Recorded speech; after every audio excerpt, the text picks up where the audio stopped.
지금은 전기차 쉐보레 볼트 EV 시승 행사장에 나와 있습니다. 잠시 후에 시승을 해볼 텐데요. 그 전에 전기차 볼트 EV에 대해서 좀 알아보도록 하겠습니다.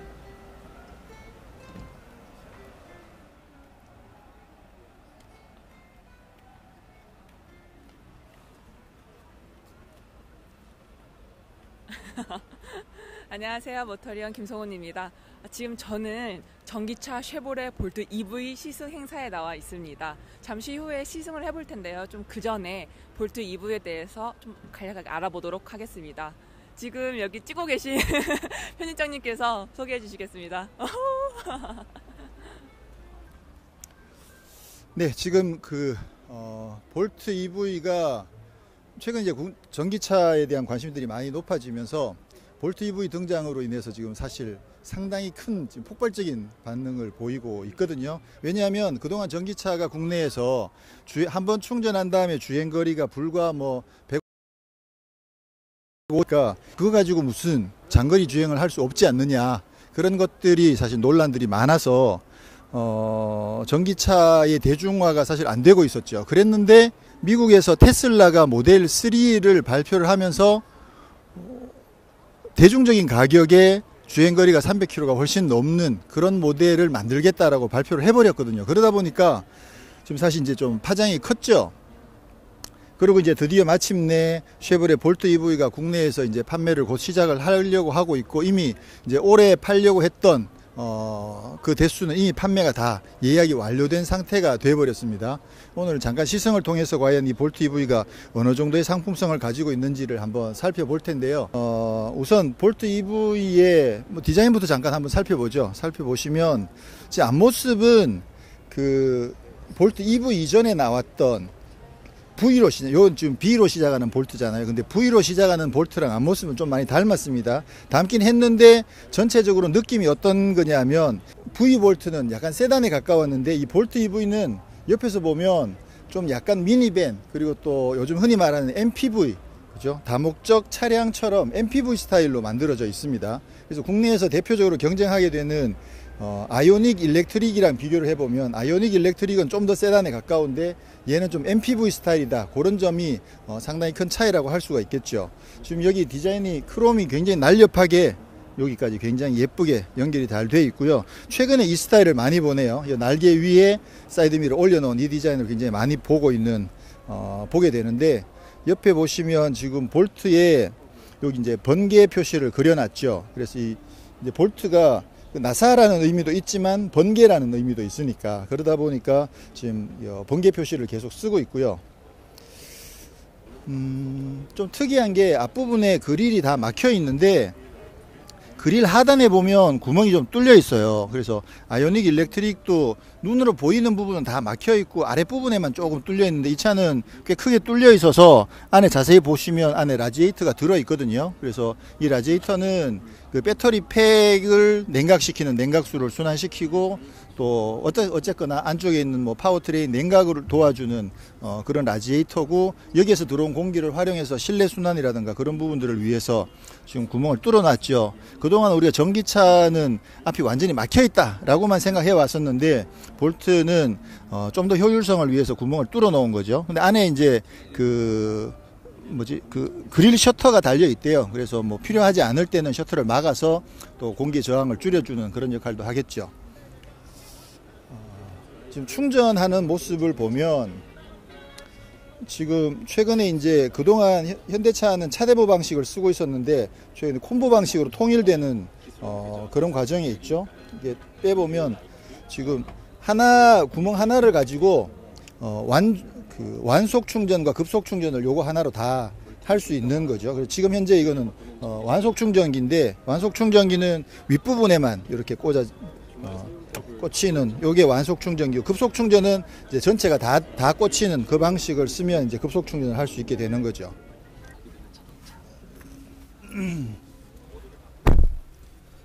자, 실내가, 일단 여기 모니터가 엄청 크네요. 이야, 이 정도면 이게 몇 인치요? 보통 한 8인치 정도를 쓰는데 거의 한 10인치 가까이 되는 상당히 큰 모니터를 쓰고 있군요. 그리고 눈에 띄는 게 이쪽 변속기 레버, 그죠? 전자식 변속기 레버가 적용이 되어 있고, 그리고 여기 특이한 게 이쪽 하얀색 이 부분이 이제 좀 전기차 느낌을 많이 나도록 하기 위해서 하얀색으로 라인을 넣어 놨는데, 그 아래에 있는 이 부분도 느낌이 굉장히 좋아요.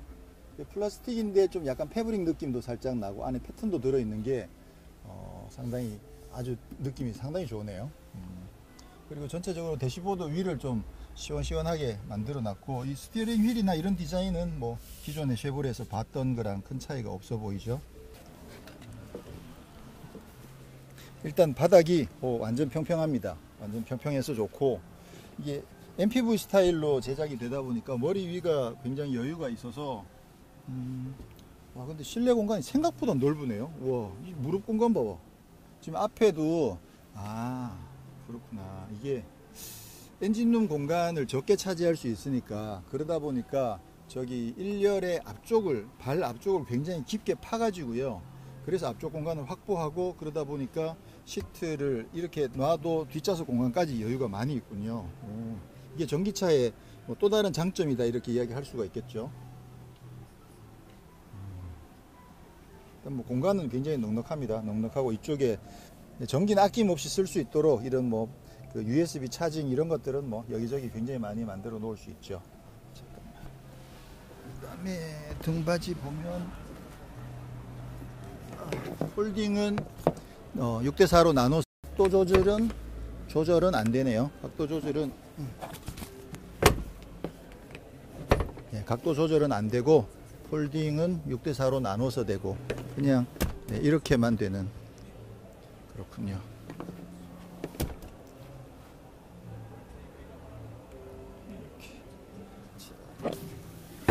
그럼 트렁크도 한번 말 나온 김에 다 보죠.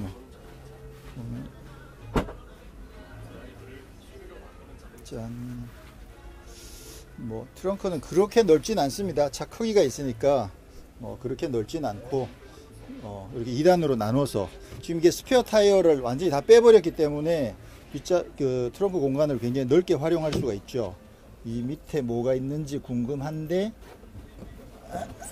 아무것도 없네요.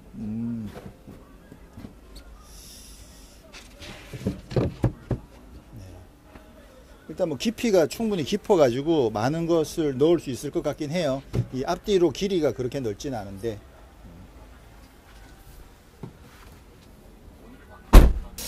네, 지금은 전기차에 대한 이야기를 조금 하려고 합니다. 일단 전기차는 엔진이 없죠. 네. 뭘로 가죠? 전기 모터로 가죠. 네. 전기 모터에 에너지를 공급하는 거는 전기가 들어가야 되는 건데, 전기는 배터리 안에 충전을 해 놓죠. 아주 단순합니다. 아주 단순하고, 전기차가 나온 지도 엄청 오래됐어요. 이미 옛날부터 전기차가 있었으니까. 근데 이제 상용화 되기가 쉽지 않았던 거고, 네. 그동안 이제 전기차, 특히는 이제 국내에서도 마찬가지고, 전기차가 가지는 제일 큰 단점은 휘발유 차들은 일반 보통 엔진 차들은 주유소가 전국에 다 있으니까, 네. 가다가 연료가 떨어지면 주유소 가서 기름 넣으면 또 한 300km, 500km씩 주행을 할 수가 있잖아요. 근데 전기는 배터리 안에다가 충전을 해놓아야만 그걸로 갈 수가 있는데, 그게 이제 충분한 이동 거리를 갈 만큼의 배터리를 장착하기가 쉽지가 않은 거예요. 왜냐하면 아직까지 배터리 효율이 그렇게 안 좋다는 얘기죠. 그래서 먼 미래에 배터리가 요거만한 배터리 가지고 이런 차를 500km씩 주행할 수 있는 전기를 이 속에 충전할 수 있다. 그러면 완전히 다 해결되는 거죠. 그래서 다 해결이 되는데, 아직까지 배터리 기술이 그 정도 안 되니까. 핸드폰도 마찬가지예요. 핸드폰도 충전해놓으면 하루를 못 가잖아. 그렇죠. 그리고 배터리 조그만 고급 배터리 가지고는 그거밖에 안 된다는 얘기거든요. 그래서 아직까지 배터리 기술이 그 정도가 안 되다 보니까 자동차를 배터리로 다 깔면, 그러면 500km든 1000km든 갈 수가 있는데, 그러면 배터리가 너무 많이 들어가고 무거워지고, 그리고 가격도 너무 비싸지고. 그러다 보니까 그동안 아직까지 자동차 메이커들은 전기차는 아직까지 상용화하기에는 무리가 있다. 우리가 그 공장에서 생산할 수 있는 규모, 그 생산의 규모의 경제를 따져봤을 때 요 정도의 배터리를 장착하는 게 딱 적당한데, 요 정도의 배터리를 장착하면 주행할 수 있는 거리가 한 번 충전했을 때 주행할 수 있는 거리가 불과하면 100km, 200km 정도밖에 안 된다. 그리고 가격도 그 정도 장착해야만 우리 지금까지 사람들이 자동차면 의뢰 이 정도 가격일 거야 라고 생각했던 그 가격에 그래도 비싸지는 거예요. 그러다 보니까 지금 국내에서 이제 대체적으로 나오고 있는 아이오닉 일렉트릭이나 소울 EV나 아니면 뭐 레이 EV나 이런 차들이 대부분 다 주행거리가 150km에서 네. 아이오닉이 190km 정도밖에 안 되거든요. 근데도 가격은 4천만 원이 넘어요. 비싸네. 그렇죠. 그러니까 공장에서 만들어낼 수 있는 게 그게 한계인 거야. 많이 만들어내면 안 돼요? 대량 생산. 대량 생산하면 되긴 되는데 아직까지 대량 생산하기 제일 큰 걸림돌은 뭐냐면 아까도 말했듯이 주행거리가 얼마 안 되고 충전소가 설치가 많이 안 돼 있으니까 사람들이 불편하다는 거죠. 아직까지는. 불편하다 보니까 막 대량으로 하기에도 무리가 있는 거죠. 그러니까 닭이 먼저냐 아니면 알이 먼저냐의 문제이기도 해요. 그렇긴 한데 어쨌거나 지금까지 서로 눈치만 보고 있는 거야. 눈치만 보고 있었는데 누가 사고를 쳤느냐면 테슬라가 사고를 친 거야. 테슬라. 네. 그러니까 지금까지 사람들이 배터리를 너무 많이 실을 수는 없어. 많이 실으면 무거워지고 가격이 비싸죠.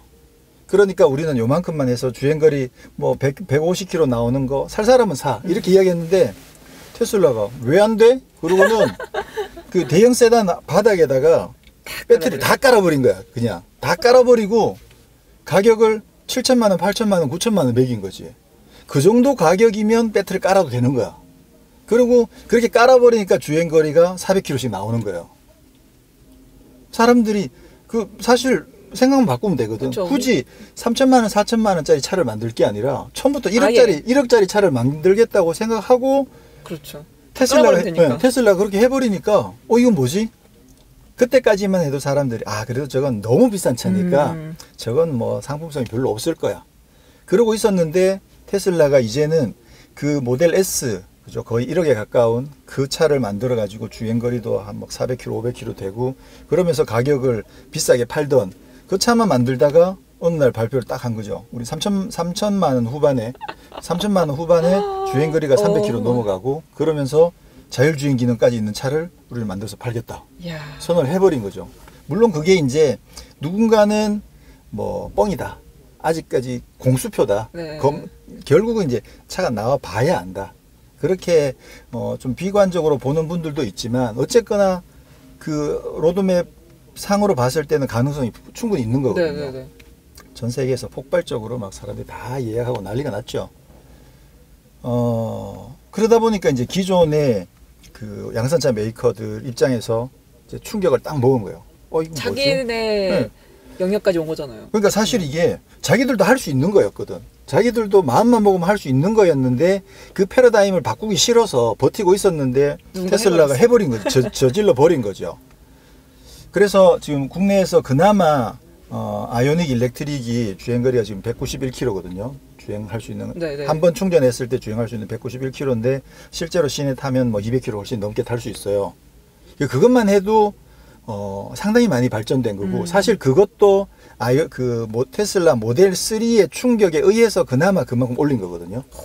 테슬라가 큰 역할을 했네요. 그렇죠. 큰 역할을 했죠. 근데 아이오닉보다 이 쉐보레 볼트 EV는 타이밍이 조금 더 늦게 시작이 된 거야. 네. 그러다 보니까 모델 3가 저렇게 나온다고? 야, 우리도 해. 이렇게 된 거야. 그래가지고 여기에다가 아이오닉 일렉트릭보다 배터리가 2배가 더 많이 들어가 있어요. 네. 배터리 용량이 2배가 더 들어가 있고 그러다 보니까 주행거리도 뭐 거의 400km 가까운 얼마죠? 383km? 얼마요? 383km. 네, 383km를 주행할 수 있다. 그게 이제 국내 인증 기준으로 383km고 실제로 주행하게 되면 훨씬 더 400km 넘게도 탈 수 있는 거죠. 근데 사실 그거는 계산적으로 산술적으로 굉장히 산수예요, 산수. 배터리 용량이 2배가 늘어났어. 아이오닉보다 배터리가 2배가 더 늘어났기 때문에 그만큼 더 갈 수 있는 거거든요. 그 얘기는 뭐냐면 충전하는데도 2배의 시간이 걸려요. 아이오닉은 급속 충전에서 80%까지 충전하는데 30분이면 되는데 이 차는 급속 충전으로 80%까지 충전하려면 1시간이 걸리거든요. 딱 2배 걸리는 거지. 이거는 그냥 산수예요, 산수. 그냥 산수죠. 근데 어쨌거나 이 쉐보레 볼트 EV는 테슬라가 모델 3를 발표하고 난 뒤에 그게 영향을 받아서 우리도 해 이렇게 해서 지금 이 차가 만들어진 거죠. 그럼 테슬라 그거보다 더 일찍 나온 거예요? 지금 그렇죠. 지금 모델 3는 아직까지 뭐 걔네들이 이제 그 나올 수도 있다. 공개는 했지만 실제로 아직 생산에 안 들어갔고 아직 판매도 전혀 안 하고 있는데 지금 얘는 벌써 이제 시작해서 내버린 거니까 얘가 먼저 치고 나간다고 그렇게 이야기할 수가 있겠죠. 그런 점에서 이 타이밍인 것 같아. 이 볼트 EV는 정말 타이밍을 기가 막힌 타이밍에 시작을 해가지고 지금 383km면 네. 그죠? 서울 부산 경부고속도로 428km거든요. 428km인데 중간중간 뭐 회생제동하고 하면 충분히 400km 넘게 간다고 치면 진짜 딱 서울서 출발해서 부산 딱 가서 밥 먹으면서 충전할 수 있는 그 정도가 딱 되거든요. 그게 상징적인 거죠. 누가 서울에서 완전 충전해가지고 땅 출발해가지고 부산 딱 떨어지기 직전에 충전 딱 오고 그렇게 하는 사람은 사실 없죠. 근데 상징성인 거지. 이게 서울에서 부산까지 갈 수 있다. 그런 상징성이 있다 보니까 지금 벌써 뭐 엄청나게 많은 사람들이 이 차에 관심을 가지고 살려고 하고 있는 거죠. 자, 이 시점에서 우리가 이제 뭐 쉐보레 입장에서는 야, 우리는 세계 최고야 막 이렇게 이야기하지만 또 저널리스트 입장에서는 좀 더 냉정하게 한번 비교를 해볼 필요가 있는 거죠. 자, 아까 말씀드린 것처럼 이거는 말 그대로 산수거든요. 그래서 아이오닉이 28kWh 배터리를 실었는데 얘는 60kWh를 실었으니까 2배가 딱 넘잖아요. 딱 넘고 주행거리도 그거는 191인데 이거는 383이니까 2배가 조금 넘죠. 딱 완전 산수를 그대로인 거예요. 그리고 그나마 이 차에서 그건 말 그대로 산술이니까 그거보다 아이오닉보다 훨씬 매력적으로 다가오는 부분은 전기 모터죠. 전기 모터가 아이오닉은 88kW짜리 전기 모터를 쓰다 보니까 환산은 119마력인데 이 차는 150kW. 와, 엄청나게 높죠. 204마력짜리 전기를 장착을 했으니까 이게 배터리가 2배가 늘었다고 하지만 차가 그렇게 무겁진 않거든요. 그러니까 가속력 이런 면에서 엄청나게 강력할 것 같다는 거죠. 이게 아이오닉도 제가 저번에 리뷰하면서도 여러 번 말씀을 드렸는데 아이오닉도 가속력이 장난이 아니에요. 이게 119마력이긴 한데 근데도 전기차의 특성상 저번에 여러 번 말씀해 드렸듯이 전기차는 어떻다? 더 가속력에 뛰어나다. 출발할 때 초반에 힘이 강하게 확 나타난다. 그렇죠. 그래서 아이오닉 같은 경우도 이제 스포츠 모드를 눌러버리면 중간중간에 이렇게 주행하다가 다시 엑셀을 밟을 때 그때 슝 이렇게 나가는 느낌이 굉장히 좋아요. 그리고 진짜 꼭 약간 스포츠카를 타고 있는 느낌이 날 정도로 굉장히 좋은데 근데 이 차는 어떻게 했냐는 거지. 좀 이따 우리 시승하면서 직접 한번 타볼 텐데 그게 정말 이 차의 어쩌면 제가 봤을 때는 이 차의 가장 큰 매력이 그거예요. 자, 그러면 이제 다시 한번 아이오닉과 구체적으로 한번 비교를 한번 해봅시다. 비교를 해보면 그럼 아이오닉의 2배면 가격도 다르요? 그렇진 않지. 그래요? 네. 배터리 팩으로만 따지면 이게 2배겠지만 전체적인 가격에서는 아이오닉보다 그 기본 모델 기준으로 했을 때 이게 그레이드가 여러 가지가 있으니까요. 가격 보면 아이오닉은 아이오닉 I, N, Q 세 가지가 있고 제일 기본이 4,089만 원인데 이 차는 기본이 4,779만 원이거든요. 그러니까 기본 기준으로 봤을 때 이 차가 690만 원이 더 비싸. 그렇게 많이 차이 안 나네요, 또. 많이 안 난다고? 아니, 이제 600만 원이면 차이 많이 나죠. 네, 이게 그 4,770만 원이지만 실제로 구입을 할 때는 정부 보조금을 받아서 구입을 하거든요. 정부 보조금이 한 1,900에서 2,000만 원 정도 된다고. 그러니까 실제로는 2,700만 원 혹은 2,800만 원 정도에 사니까. 근데 600만 원 차이가 나면 굉장히 차이가 많이 나는 거죠. 근데 많은 분들이 이제 600만 원을 더 주고라도 주행거리가 나는 긴 거를 선택하겠다라고 생각해서 지금 많은 분들이 이 차에 몰리고 있는데 근데 저는 조금 고민을 한 번 더 해봐야 되지 않을까라고 생각을 하는 거죠. 고객이나 아니 우리 시청자분들도 냉정하게 한번 비교를 해보시라는 입장에서 말씀드리는 거고. 자, 그러면 이제 뭐 대표적으로 아이오닉 일렉트릭이랑 쉐보레 볼트를 한번 비교를 해보자고요. 일단 차체 크기. 차체 크기가 아이오닉이 더 커요. 아이오닉의 휠 베이스가 2700mm고 얘는 2600밖에 안 되거든요. 휠 베이스가 10cm가 더 길다는 거는 실내 공간이 그만큼 더 넓다고 봐야 되죠. 지금 아이오닉도 2700, 우리가 계속 이야기하고 있는 산타페 2700, 아반떼 2700, 아이오닉 2700 전부 다 그 2700mm 휠 베이스를 쓰고 있죠. 쉐보레 크루즈도 2700 다 똑같은 거 쓰고 있는데 지금 이 차는 2600mm니까 휠 베이스가 짧죠. 일단 생긴 것부터가 MPV처럼 생겨 있잖아요. 폭도 조금 좁고 키는 이게 훨씬 더 크니까 높아요. 위에 공간은 훨씬 여유가 있는데 근데 저는 개인적으로 이 공간도 사실 여유가 있지만 우리가 여기서 서서 움직일 거 아니니까 그렇게 봤을 때 사실은 앞뒤 공간 거리가 저는 더 중요하다고 생각을 하거든요. 그러니까 SUV보다 세단이 더 현실적으로 유리한 면이 있다라는 이제 주장을 반론을 누군가는 그게 궤변이냐라고 이야기할 수 있지만 충분히 반론은 이야기할 수 있는 거니까 나윤석 이사님도 저번에 그렇게 했거든요. 그 말이 저는 충분히 많이 공감을 해요. 어쨌거나 일단 실내 공간면에서 이게 휠베이스가 100mm가 더 길고 전체적인 길이도 아이오닉은 4,470이고 이 차는 4,165니까 한 30cm 정도 길이가 더 차이가 나죠. 뭐 전체 길이가 차이 나는 거는 일단은 트렁크 공간이 훨씬 더 아이오닉이 더 넓겠죠. 이 공간적인 면에서 아이오닉이 훨씬 유리하다.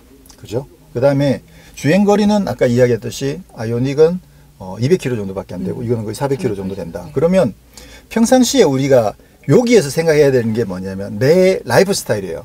그렇죠. 내 라이프 스타일이 300km, 400km가 많이 필요하냐가 중요한 거죠. 그렇죠. 평상시에 우리가 300km, 400km 갈 일이 1년에 몇 번 있다는 거죠. 근데 1년에 몇 번 있지만 필요해 라고 생각하시는 분들은 이 차를 선택하셔야 되고, 근데 나는 뭐 평상시에 주행하는 거 사실 200km면 아마 제 생각에는 충전을 일주일에 한 2번만 충전해도 평상시에 타는데 전혀 문제가 없을 정도로 그렇게 주행할 수 있으니까, 그럼 1년에 그러면 시골 갈 때는 어떡할 건데?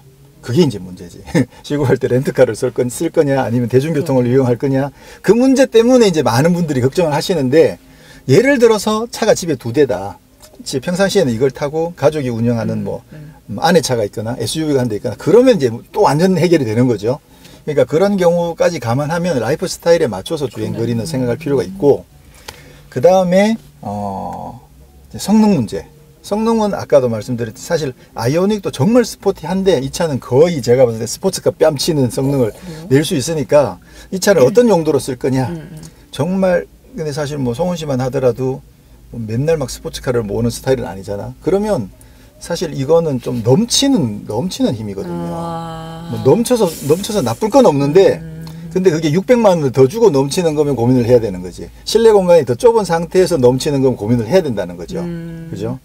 그래서 충분히 한번 고민해 볼 필요가 있어요. 분명히 이 차의 가장 큰 매력은 204마력짜리 전기 모터인 건 사실인데, 아마 저도 이따 시승하고 나오면 여기 꽂혀가지고 나 이거 살래 그럴 것 같긴 해요. 분명히 막 달려주니. 그리고 쉐보레가 하체가 정말 좋거든요. 그러니까 이거 키가 좀 크더라도 주행 성능이 정말 잘 나올 거라고 이미 벌써부터 기대를 하고 있는데, 그러나 현실적으로 계산기를 두들겨 보면 600만 원 더 주고 이걸 살 건가 고민을 해보게 되는 거죠. 자, 그 다음에 이제 편의 장비 같은 것도, 편의 장비는 물론 이제 풀옵션으로 갔을 때 아이오닉 같은 경우에는 원래 이제 N 모델에서도 그 어댑티브 크루즈 컨트롤이랑 엘카스를 옵션으로 장착을 할 수가 있고 190만 원 옵션이에요. 근데 이게 보자. 풀옵션 기준으로 하면 일렉트릭 Q가 4,579만 원이고 이 차는 세이프티 패키지 하면 4,884만 원이거든요. 그러면 한 300만 원 정도 이게 더 비싸요. 이게 한 300만 원 정도 더 비싼데 사양이 똑같으냐 하면 그렇진 않아요. 이건 어댑티브 크루즈 컨트롤 없고 거기는 어댑티브 크루즈 컨트롤 있어요.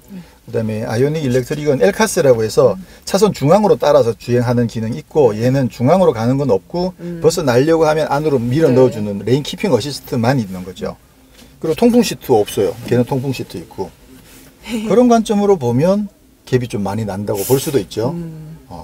현실적으로 생각을 해봐야 되는 거죠. 그 다음에 그 외에 이제 이 차 아이오닉에는 뭐 내비게이션도 옵션으로 있고, 이 차는 내비게이션 없이 마이링크로 써야 되고, 또 어떤 부분이 있을까? 뭐 디자인에 대한 부분은 그거는 뭐 호불호에 따라서 나뉘는 거고, 근데 일단 스타일이 좀 다르죠. 스타일이 달라서 이런 MPV 스타일 좋아하시는 분, 저는 이 MPV 스타일 좋아하거든요.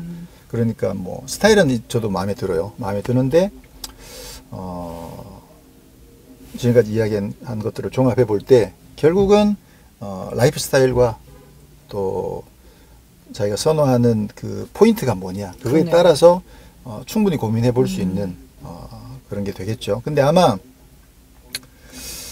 아이오닉도 제가 모르긴 해도 아마 한 1, 2년 내로 좀 더 긴 버전을 내놓을 것 같아요. 지금보다 배터리를 1.5배를 늘리면, 그러면 주행거리 300km 되잖아요. 사실 300km 되면 진짜 군말 거의 안 나온다고 봐. 이건 383km, 거의 400km인데 400km까지 아니어도 300km만 해도 충분히 좋다고 나올 수 있는 이야기거든요. 그리고 또 아이오닉도 하체가 굉장히 괜찮아요. 얘가 분명히 좋을 거라고 생각하지만 승차감이나 안정감이 굉장히 좋을 거라고 기대하지만 아이오닉 일렉트릭도 굉장히 좋아요. 나쁘지 않아요.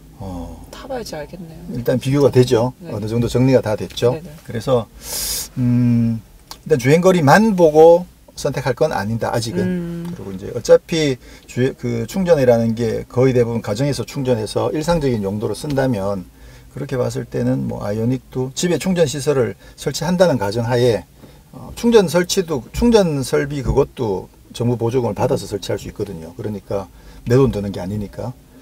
기본적으로 지금 이야기는 전부 다 그 정부 보조금을 받는다는 가정하에 정부 보조금 안 받고 이걸 4,800만 원 주고 이걸 살 사람 없잖아. 그 돈이면 고급차를 살 수 있는데, 그죠? 그러니까 그렇게 가정하에 이야기할 수가 있고요.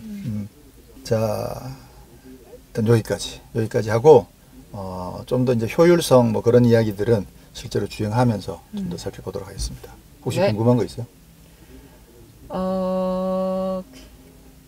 배터리 효율이 막 이렇게 우리가 추우면 핸드폰이 꺼지기도 하잖아요. 그렇죠. 그런 것처럼 배터리는 쓰면 쓸수록 이렇게 다는 맞아요. 게 있는데 그것도 중요한 변수 중에 하나죠. 네. 근데 기본적으로는 이제 배터리 수명이 오래되면 그 충전 효율이 떨어져서 결국은 최종 충전을 하더라도 그 맥시멈 충전할 수 있는 양이 조금씩 줄어드는 건 사실인데, 근데 일단 뭐 배터리 평생 보증 이런 것들을 지금 이야기를 하고 있으니까 이 차는 지금 보증이 얼마까지인지 모르겠는데 뭐 그런 이야기들도 나오고 있고 하니까 뭐 배터리 수명 문제는 사실 크게 문제가 될 것 같지는 않아요. 일단은 지금으로 봤을 때는 아직 그거 걱정하면서 안 사는 거는 조금 무리가 있다. 보조금을 받을 수 있으면 일단 관심 있는 분들은 사시는 것도 좋을 것 같고, 특히나 이제 전기차의 최대 장점은 조용한 거기도 하고.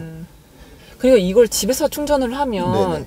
집 전기를 쓰는 거잖아요. 그렇죠. 가정 전기를 쓰면 그럼 전기요금도 내야 되는 거잖아요. 누진세. 네. 맞아요. 누진세 폭탄 맞으면 안 되죠. 네. 자, 그래서 그 전기차를 구매를 하고 전기차를 등록하면 가정에서 충전을 할 때도 거기에 이제 이게 그 보통은 주로 이제 충전기를 가정에서 설치를 하거든요. 그 네. 저기에 들어오는 전기 자체가 자동차 충전용 전기라고 인지를 해서 거기에 들어가는 전기는 요금이 달라요.